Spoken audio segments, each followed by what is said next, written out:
So last time I talked about classes and namespaces.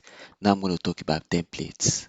So at line 28, I've defined the two templates, those two types of templates, which are max and min. They both label max and min because they two perform two different functions. One is to get the maximum of a number, and the other one gets the minimum of the other number.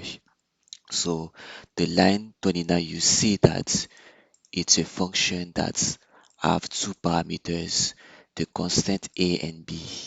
They're both constant because are they have the name const beside them, const and then ends beside them, and they both are the type t, like I said right here, type name t. And also this function is in the type inline t. That's a type inline t const ends. So this function will return a which is smaller than b. If a is smaller than b, so b is the maximum, otherwise it's a.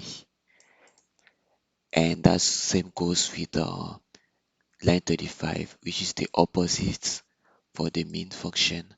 So return a greater than b. If a is greater than b, we will return b, of course, because b is the minimum when you compare a and b. So I display these two functions, max and min, and you should see it, the value, when we run this program. So 39 is the maximum, and yeah, 39 is the maximum right here. As we compare I, which is 39, and 20, the maximum should be 39.